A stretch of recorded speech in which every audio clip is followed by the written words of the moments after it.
नमस्कार, आप देख रहे हैं हेडलाइन 24 न्यूज और मैं हूं आपके साथ भारती लोधी। आइए रुक करते हैं आज की खास खबर की ओर।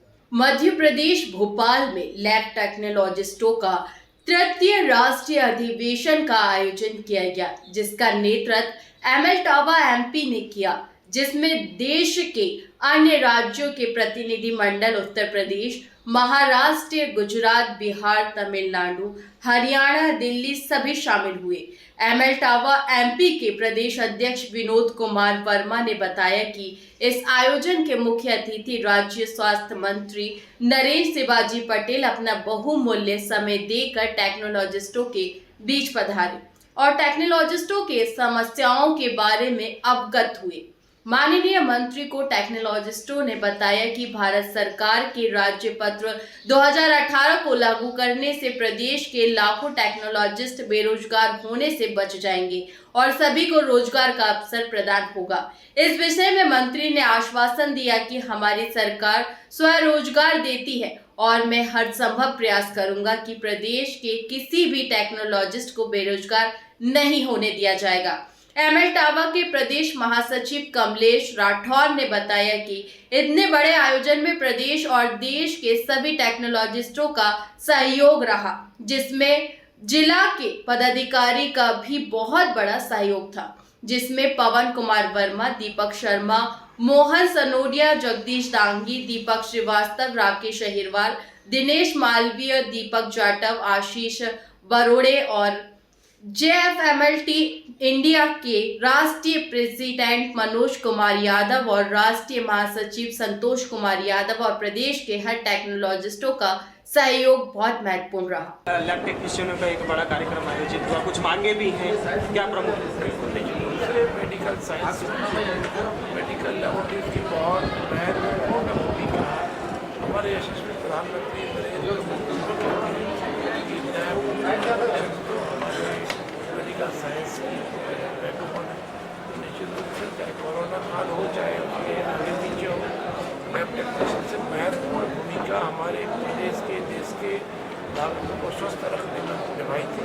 और आज भी डॉक्टर को यदि बीमारी बताते हैं और बीमारी में क्या कारगर होगा इसकी यदि कहीं जानकारी आती है तो लैब से ही आती है। निश्चित रूप से उनकी महत्वपूर्ण भूमिका है।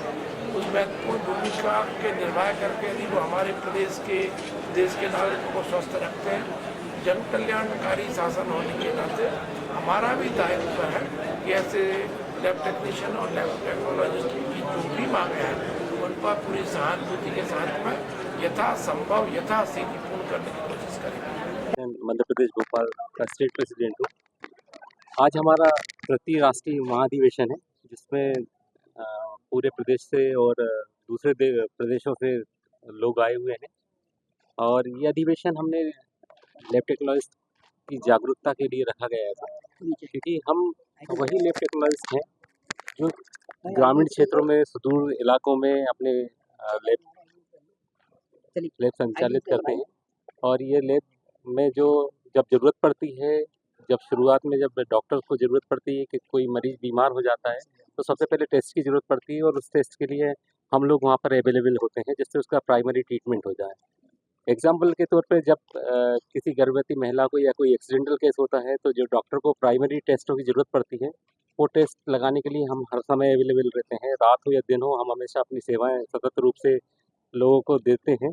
और ये अधिवेशन जो रखा है वो हमने इसीलिए रखा हुआ है कि हम जागरूकता लाएँ, हमारे लैब टेक्नोलॉजिस्ट को जागरूक करें और उनको बताएं कि अपने काम के प्रति सजग रहें और अपनी रिपोर्टिंग पर विशेष ध्यान रखें और लोगों को अच्छी सुविधाएं प्रोवाइड करें। मेरा नाम विनोद वर्मा है, मध्य प्रदेश का medical lab technologist welfare association का प्रदेश अध्यक्ष हूँ। मेरे बड़े भैया अभिनीत दुबे जी भी हैं। सर, आज मेडिकल लेबोरेटरी टेक्नोलॉजी का एक आयोजन किया गया है, किस प्रकार का पूरा आयोजन? सर, सबसे पहले तो मैं आपको इंट्रोडक्शन दे रहा हूँ। Kamlesh Rathore, medical lab technology welfare association Madhya Pradesh as a general secretary संगठन में मैं अपना का निर्वहन कर रहा हूँ। लैब टेक्नोलॉजिस्ट का जो हमारा अधिवेशन है, नेशनल लेवल पे कॉन्फ्रेंस है। लैब टेक्नोलॉजिस्ट हमारा बहुत सारा इसमें वर्किंग है, हमारा एजुकेशन से रिलेटेड भी है, कुछ प्रोजेक्ट्स हैं और हमारे एक नेशनल लेवल पे नेशनल कॉन्फ्रेंस हो रहा है जिसमें अलग अलग राज्यों से हमारे टेक्नोलॉजिस्ट आए हुए हैं। और इस कॉन्फ्रेंस के माध्यम से हम अपने आप को या लैब टेक्नोलॉजिस्ट को इम्प्रूवमेंट किया जा रहा है। इस कार्यक्रम को हम बहुत अच्छे से सफल बनाने के लिए हमारे स्वास्थ्य राज्य मंत्री नरेंद्र सिंह जी पटेल जी भी हमें अपना बहुमूल्य समय दिया है और आके वो हमें उत्साहवर्धन करेंगे।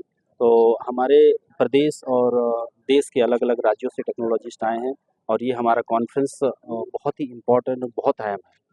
सर, महाअधिवेशन है, वर्तमान में लैब टेक्नीशियन किन परिस्थितियों से गुजर रहा है, क्या समस्याएं हैं, उन पे कुछ अगर बोलना चाहें। हाँ, ऑब्वियसली समस्याओं से गुजर रहे हैं। लैब टेक्नोलॉजिस्ट एक मेडिकल फील्ड में अगर पैथोलॉजी की बात करें तो एज ए रीढ़ की हड्डी काम करता है और बिना टेस्ट और बिना जांच के पेशेंटों का ट्रीटमेंट करना बहुत मुश्किल होता है। लैब टेक्नोलॉजिस्ट का अगर हम दौर थोड़ा सा पीछे जाएं, कोविड में चले जाएं, तो लैब टेक्नोलॉजिस्ट बहुत बड़ा योद्धा बन के निकला हुआ था, पेशेंट का सैंपल कलेक्शन से लेकर टेस्टिंग तक। लेकिन अभी कुछ परिस्थितियां ऐसी है कि समाज में लैब टेक्नोलॉजिस्ट को इस तरह से दिखाया जा रहा है कि लैब टेक्नोलॉजिस्ट कुछ भी नहीं है। बट अगर हमारा फील्ड में देखें तो सबसे फर्स्ट अगर इम्पोर्टेंट रोल अदा कर रहा है वो लैब टेक्नोलॉजिस्ट है। हमारी कुछ परेशानियां हैं, समस्याएं हैं जो हम सरकार से ऑलरेडी वार्तालाप कर रहे हैं और हमारी बातें चल रही हैं, बहुत अच्छे से चल रही है, तो हम उससे रूबरू हो रहे हैं। सर, कई पैथोलॉजी के लैब टेक्नीशियन होते ही नहीं है और फर्जी रिपोर्ट बना के दे देता है। सर कई बार देखा गया है। ऐसा नहीं है। देखिए, लैब अगर रन हो रहा है तो वहाँ पैथोलॉजिस्ट ज़रूरी है। हमारे मध्य प्रदेश सरकार और केंद्र सरकार दोनों में है कि जो लैब रन हो रही है वो पैथोलॉजिस्ट के ही द्वारा रन होंगी। अभी 2018 में भारत सरकार ने एक गैजेट लाया है, उसमें भी लैब को डिवाइड कर दिया गया है, जिसमें बेसिक लैब में लैब टेक्नोलॉजिस्ट को इनिशियल जो कुछ टेस्ट हैं वो साइनिंग करके और रिपोर्ट जनरेट करने का अधिकार दिया गया है। इसी चीज़ को समाज में जो माहौल बनाया जा रहा है कि लैब टेक्नीशियन कुछ नहीं कर सकता, हम बताना चाहते हैं कि लैब टेक्नीशियन अपने राइट्स पे ही काम कर रहा है और अपने एक दायरे पे रह के काम कर रहा है। अगर हम पैथोलॉजी में देखें तो बहुत बड़ा रोल अदा कर रहे हैं। जो लोग बोलते हैं कि फर्जी रिपोर्ट्स है, फाल्स रिपोर्ट्स है, फर्जी लैब चल रहे हैं, टोटल गलत है। लैब पूरे अपने रिकॉर्ड्स नियम कानून के तहत चल रहे हैं। जी सर, आज कहाँ से पधारे हैं यहाँ पर लैब टेक्नीशियन? आज क्या सर, एक तो मध्य प्रदेश के सभी जिलों से यहाँ पर लैब टेक्नीशियंस आए हुए हैं, साथ ही अदर स्टेट में पंजाब, हरियाणा, गुजरात और केरल वगैरह अन्य राज्यों से करीब 7 से 8 राज्यों के लोग यहाँ पर आए हुए हैं और जो अपनी बातें यहाँ पर रखेंगे। और मेनली आज का ये जो अधिवेशन है, कहा जाए जो तृतीय अधिवेशन के नाम पर है, सिर्फ टेक्नीशियन को उनके अधिकारों के प्रति जागरूक करने की बात है। क्योंकि वर्तमान में जो भी परिस्थितियां चल रही हैं आज की डेट में इतनी क्रिटिकल हो चुकी हैं कि लोगों को अपना रोजगार करना मुश्किल पड़ रहा है।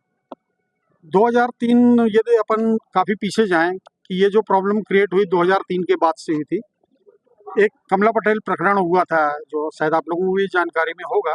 उसके बाद से ये बात उठी थी कि सिर्फ पैथोलॉजिस्ट ही लैब रन कर सकता है, टेक्नीशियंस लैब नहीं रन कर सकता है। अब यहाँ पर यदि अपन टेक्निकली पॉइंट ऑफ व्यू से देखा जाए तो जो सिलेबस एक पैथोलॉजिस्ट का है थोड़ा एडवांस रहता है, उससे नीचे वही सिलेबस एमबीबीएस भी पढ़ता है, वही एक लैब टेक्नीशियन भी पढ़ता है। और हम लोगों का जो क्राइटेरिया बना के एक टेस्ट लिमिटेशंस का है, तो मेरी जो जानकारी है एक मेडिकल लैब टेक्नीशियन एसोसिएशन के प्रदेश अध्यक्ष होने के नाते, कि किसी भी टेक्नीशियन की लेबोरेटरी में कोई भी अपनी लिमिटेशंस को क्रॉस नहीं करता है। क्योंकि इसी चीज़ को मान करके 2018 में सेंट्रल गवर्नमेंट ने भी एक गजट दिया था, उनने भी कुछ टेस्ट की लिमिटेशंस दी हुई थी, जो उसमें ने ये किया हुआ था कि एमबीबीएस के सुपरविजन में लैब टेक्नीशियन लैब रन कर सकता है। और यही फैसला हम लोगों को 2005 में जबलपुर हाई कोर्ट ने भी दिया हुआ था कि एमबीबीएस के सुपरविजन में लैब रन करें।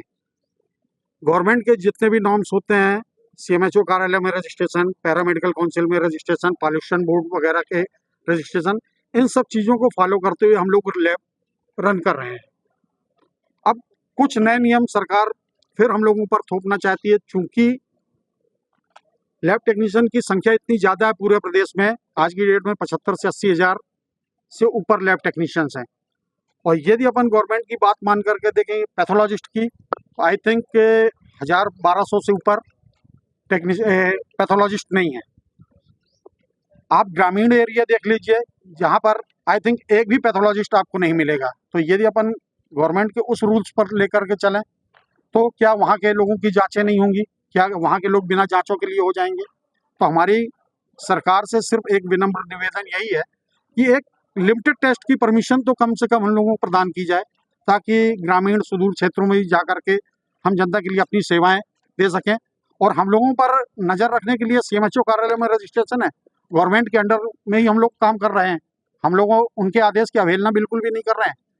समय समय पर उनकी मॉनिटरिंग होती है, हम लोग अपने डॉक्यूमेंट्स देते हैं, अपने इंस्ट्रूमेंट्स जो भी जिनमें हम लोग टेस्ट कर रहे हैं सभी की मॉनिटरिंग करवाते हैं।